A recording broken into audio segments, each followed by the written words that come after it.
रामलीला, बाजीराव मस्तानी और गंगूबाई काठियावाड़ी जैसी कई बेहतरीन फिल्में बनाने वाले फिल्म मेकर संजय लीला भंसाली के पास एक स्क्रिप्ट पिछले 14 सालों से रखी हुई थी। लेकिन भंसाली अपने दूसरे प्रोजेक्ट में इतने बिजी थे कि उनके पास समय नहीं था उस कहानी पे काम करने का। मगर आज सालों बाद वो कहानी स्क्रीन पर आ चुकी है।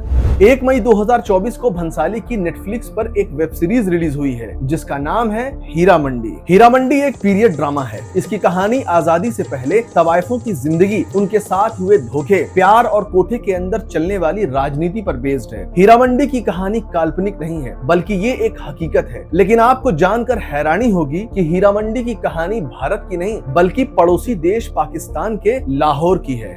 आज के समय में हीरा मंडी लाहौर का एक मशहूर रेड लाइट एरिया है, मतलब वेश्यावृत्ति का अड्डा है। लेकिन एक समय था जब ये हीरा मंडी शाही मोहल्ला के नाम से जाना जाता था। बड़े बड़े बादशाह यहाँ की तवायफों के आगे सर झुकाते थे। एक समय ऐसा भी था जब हीरा मंडी भारत की कला और संस्कृति का केंद्र था। मगर समय के साथ हीरा मंडी यहाँ की तवायफ और उनके कोठों की चमक दमक खत्म हो गई। अब ये जगह वेश्यावृत्ति का अड्डा बन चुकी है, जहाँ शाम होते ही बाजार जिस्म फरोशी की मंडी में तब्दील हो जाता है। अब सवाल ये उठता है कि मेहमान नवाजी और तहजीब के लिए मशहूर हीरा मंडी में आखिर ऐसा क्या हुआ कि वो इलाका वेश्यावृत्ति का अड्डा बन गया।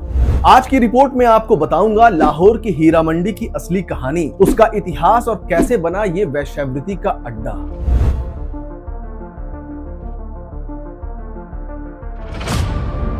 भारत में तवायफों की कहानी काफी लंबी है, लेकिन फिलहाल बात हीरा मंडी की करते हैं। लाहौर की हीरा मंडी का इतिहास 450 साल पुराना है। 15वीं और 16वीं शताब्दी में मुगल काल के दौरान, यानी कि जब हिंदुस्तान पर अकबर का शासन था, उस समय हीरा मंडी का उदय हुआ था। मुगलों के समय में हीरा मंडी को शाही मोहल्ला कहा जाता था। बड़े बड़े बादशाह यहाँ की तवायफों के पास मनोरंजन के लिए आते थे और उनके हुनर के आगे सर झुकाकर जाते थे। उस समय इस शाही मोहल्ले में उज्बेकिस्तान और अफगानिस्तान से महिलाएं आती थी। वो क्लासिकल डांस करती थी और गाना भी गाती थी। ये वो दौर था जब तवायफ शब्द को गंदा नहीं माना जाता था और ना ही इन्हें गंदी निगाहों से देखा जाता था। उस दौर में यहाँ की तवायफे धन दौलत, पॉलिटिकल पावर और इज्जत के साथ जिंदगी बिताती थी। यहाँ तक कि बड़े बड़े घरों के लोग अपने बच्चों को बातचीत करने का ढंग, तहजीब और तरीका सिखाने के लिए उन्हें यहाँ की तवायफों के कोठों पर भेजते थे।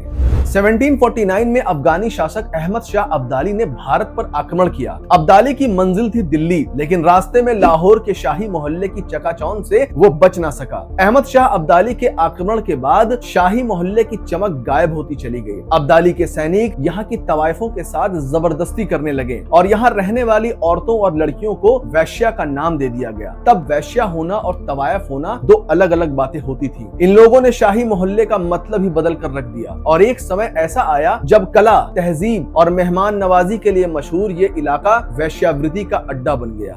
अफगानों के बाद 1799 में लाहौर पर महाराजा रणजीत सिंह का राज था। अपने राज में उन्होंने शाही मोहल्ले में तवायफों को फिर से बसाना शुरू किया, जिससे एक बार फिर से इलाके में रौनक आ गई। उसी दौरान महाराजा रणजीत सिंह ने इस इलाके में अनाज की मंडी बनाई थी। महाराजा रणजीत सिंह ने अपने दीवान हीरा सिंह के सम्मान में इस इलाके का नाम हीरा सिंह दी मंडी रख दिया। फिर आगे चलकर इसका नाम हीरा मंडी पड़ गया। इसके बाद भारत में जब ब्रिटिश राज था, तब अंग्रेजों ने अपने सैनिकों के मनोरंजन के लिए वेश्यावृत्ति को बढ़ावा दिया और हीरा मंडी में कई वैश्यालय बनाए गए। फिर धीरे धीरे ये इलाका वेश्यावृत्ति का अड्डा बन गया।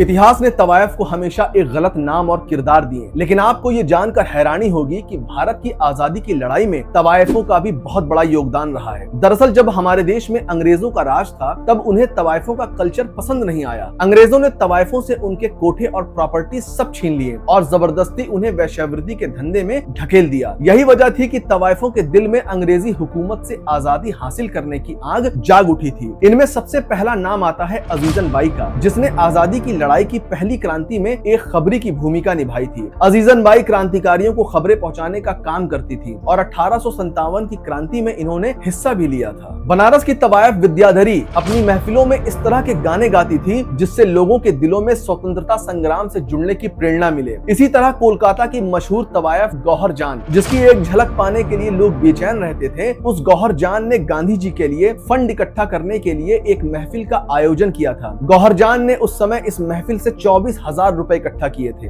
तवायफों ने देश की कला, संस्कृति और आजादी में महत्वपूर्ण भूमिका निभाई है और ये जरूरी है कि इतिहास में उन्हें उसके लिए सम्मान भी मिलना चाहिए।